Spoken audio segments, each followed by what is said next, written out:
Peruvian and Bolivian Andes এই একটা এলাকা সাউথ আফ্রিকাতে। আর এখানে একটা অদ্ভুত রকমের ফাইটিং ফেস্টিভ্যাল হয়, যেটাতে মারামারি করার ফেস্টিভ্যাল, একে অপরের সঙ্গে মারপিট করার ফেস্টিভ্যাল। আমরা সেই ফেস্টিভ্যাল সম্পর্কে আজকে আলোচনা করব এবং জেনে নেব ইংরাজির মাধ্যম দিয়ে। আর এর থেকে আমরা নতুন নতুন ইংলিশও শিখতে পারবো আর ঘটনাটা সম্পর্কেও জানতে পারবো। চ্যানেলে যারা নতুন আছে তাদেরকে বলছি চ্যানেলটাকে সাবস্ক্রাইব করতে এবং আমাদের পাশে থাকতে।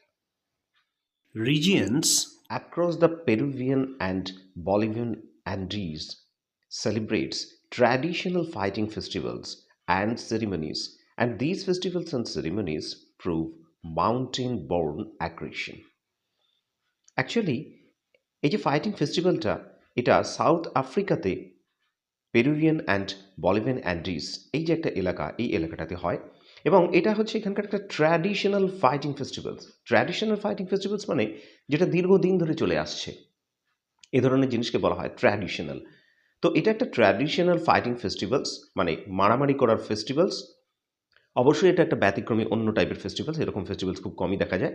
এবং এ ধরনের ফেস্টিভ্যালস প্রমাণ করে যে পাহাড়ে জন্মানোর যে আচরণ, পাহাড়ি আচরণ, সে ধরনের আচরণই প্রমাণ করে।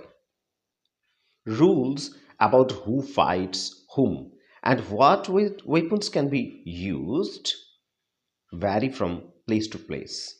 এ কথাটার মানে হলো যে সমস্ত নিয়মকানুন, এই যে মারপিটের যে নিয়মকানুন, এবং whom and what weapons can be used মানে কী ধরনের অস্ত্রশস্ত্র ইউজ হবে বা কে কার সঙ্গে লড়াই করবে, সেটা জায়গায় জায়গায় সেটা তফাতিকরণ হয়।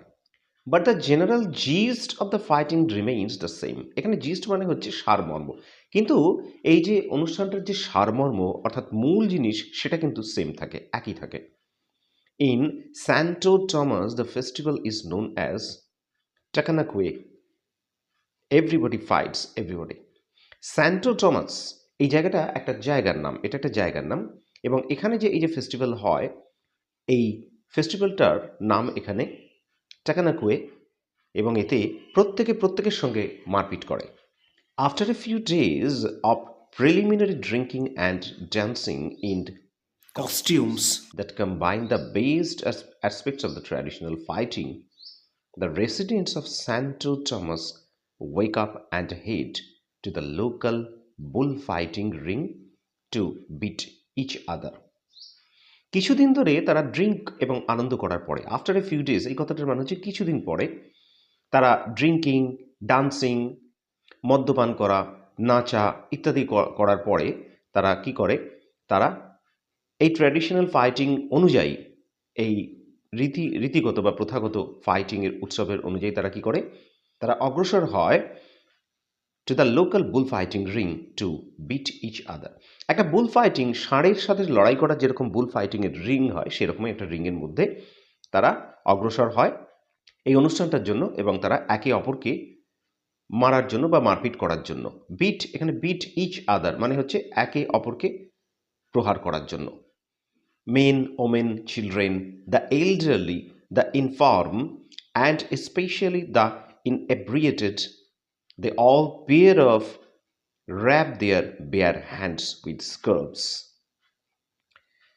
Men, women, children, পুরুষ, মহিলা, বাচ্চারা, অ্যান্ড দ্য এল্ডারলি। এখানে এল্ডারলি মানেটাই হচ্ছে যে বয়স্ক লোকেদের এল্ডারলি বলা হয়। আমরা এই নতুন ওয়ার্ডটা এখানে জানতে পারলাম। এল্ডারলি পিপল কথাটা আমরা বয়স্ক লোককে বোঝাতে ব্যবহার করি, তো এখানে এল্ডারলি কথাটার মানে হচ্ছে বয়স্ক লোকেরা। দ্য ইনফার্ম, ইনফার্ম কথাটার মানে হচ্ছে উইক বা দুর্বল। সমস্ত ব্যক্তিরাই কিন্তু, স্পেশালি দ্য ইনএব্রিয়েটেড মানে যারা ড্রিঙ্ক করে, যারা মদ্যপান করে বা আনন্দ করে, তারাও এতে বিশেষ করে অংশগ্রহণ করে। এবং তারা কি করে, এখানে দেখো আমরা একটা নতুন ওয়ার্ড জানতে পারলাম, দে অল পেয়ার অফ মানে কিন্তু জুটি বাঁধা, মানে একে অপরের সঙ্গে তারা জুটি বেঁধে নেয়, জুটি খুঁজে নেয়। পেয়ার অফ হওয়া মানে জোট বাঁধা, এবং মানে দুজন করে জুটি বাঁধা। র্যাপ দেয়ার বেয়ার হ্যান্ডস মানে হচ্ছে খালি হাত, তাদের হাতটাকে তারা বেঁধে নেয়। উইথ স্কার্ভস মানে হচ্ছে টুকরো কাপড় দ্বারা বা কাপড় দ্বারা তারা বেঁধে নেয়। And give each other a friendly hug before walloping each other with full force in their face. তারা বন্ধুত্বপূর্ণ একটা তাদেরকে হাগ করে একে অপরকে, মানে আলিঙ্গন করে। বন্ধুত্বপূর্ণ আলিঙ্গন করার পরে তারা কিন্তু ওয়ালেপ, এখানে ওয়ালেপ মানে দেখো বিট হেভিলি মানে প্রহার করা বা ঘুষি মারা, তারা একে অপরের মুখে ঘুষি মারতে থাকে এবং এটাই হলো এই উৎসবের বিশেষত্ব। There are local referees with Roman style games to keep the fighting away from getting too one sided and also to resist an entire crowd to rush in if anybody hits someone on the ground. পুরো কথাটার মানে হচ্ছে সেখানে referee থাকবে, আমরা জানি referee থাকে খেলাতে যাতে কোনো রকম পক্ষপাতিত্ব না হয় সেগুলোকে আটকানোর জন্য। এবং রেফারি আর কি দেখে না, fights away getting too one sided, যেন খেলাটা ওয়ান সাইডেড না হয়ে যায়, একতরফা না হয়ে যায়, সেটাকে রেফারি দেখে। এবং তিনি আরও এটাও খেয়াল রাখেন রেফারি যে মাটিতে যদি কেউ পড়ে যায়, দেখো এখানে to resist an entire crowd to rush in if anybody hits someone on the ground, মানে মাটিতে যদি কেউ পড়ে যায়, একতরফাভাবে মাটিতে পড়ে যাওয়ার পরে তাকে প্রহার করার জন্য লোকে ছুটে না যায় বা কেউ তাকে না মারে, যেরকম আমরা খেলা বক্সিংয়ে দেখি বা অন্যান্যতে আমরা দেখি, কুংফু ইত্যাদি খেলাতে দেখি যে মাটিতে পড়ে যাওয়ার পরে কিন্তু কেউ কাউকে প্রহার করে না, সে উঠে দাঁড়ানোর পরে প্রহার করে, তো সেটাই এখানে আটকানো হয়। However, the level of violence is still miles beyond what goes on in the average boxing of or UFC ring.